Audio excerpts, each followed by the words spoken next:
Hi, welcome to Joel's Books Review channel. My name is Joel. Today, I'm going to review another Lee Child book by the name of The Sentinels by obviously Lee Child and his brother Andrew Child. This is the first book of the Lee Child and Andrew Child saga. I mean, it's still Jack Reacher, still Lee Child, but it's with his brother this time. This was released in October 27th of 2020, so around 4 years now. You might have seen my last video was also Lee Child, that's a Midnight Line. This one I finished a bit earlier in 2024, but I haven't gotten a chance to review it. So today's the day. So where does this book begin with? So the book began with not Jack Reacher this time, it's with Rusty Rutherford. Rusty Rutherford is an IT manager who was recently fired from his job after a cyber attack locked up the town's data, records, and information and a lot of secrets. But he didn't want to leave town because he wants to look innocent. Because if you leave town, they will think you're guilty. And he wants to clear his name as well. So he thinks he's innocent, obviously. So what's he doing? He's doing his usual routine in his apartment. So after he got fired, he wants to lay low. So what he does is only sleep, do work in his room, read books. And then he usually goes down to buy a coffee from a nearby diner.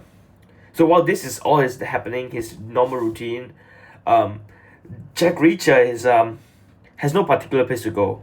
This is a classic Jack Reacher shenanigans. He doesn't know where is he going, but he's hitchhiking obviously. So he began hitchhiking while Rusty Rutherford is doing his stuff. So this particular morning, Jack Reacher found himself in a town near Pleasantville, Tennessee. So he hitchhiked until his way to Pleasantville. So what was he doing there? He was actually at a bar.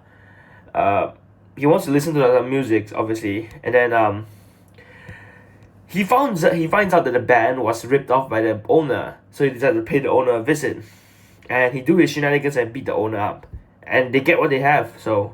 And after that, he went to a local diner where Rusty Rutherford is at. The people thought he was some kind of big shot guy, big FBI agent looking to arrest a guy named Rusty Rutherford after what happened in the town, but Reacher was not. So then Reacher, after eating, he went out of the diner, and then he saw a guy getting kidnapped. A guy getting kidnapped by 4 people and to put in a car. And it was a 4 against 1, so this was what Reacher loves, right? He likes a big fight, so he intervenes and he beat up the bad guys. Classic Reacher with the amazing action series described by Lee Child. It was amazing. And so Reacher finds out quickly that this guy is Rusty Rutherford, the guy who was the culprit of this town's lack of data because of him.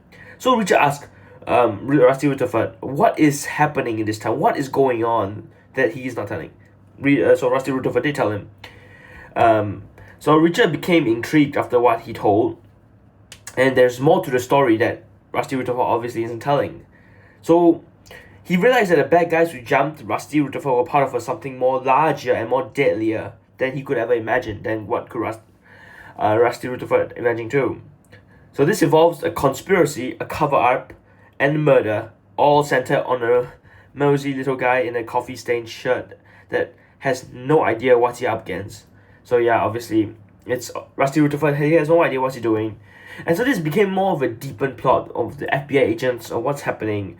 And there was this plot of one guy, the name I couldn't remember. He had a woman kidnapped, which is a reporter that was a close friend to Rusty Rutherford.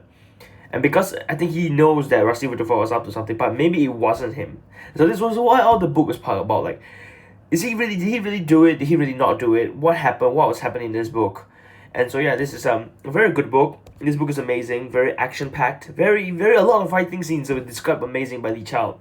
This is another of Lee Child's masterpiece, one of his best, because yeah, so even though it's the first of the new saga, this has not much chapters, like 20 chapters. It was a 400-page book. I give it 9.3. I know it's not a long book review video, but that's all. See you guys in the next movie channel. Bye bye.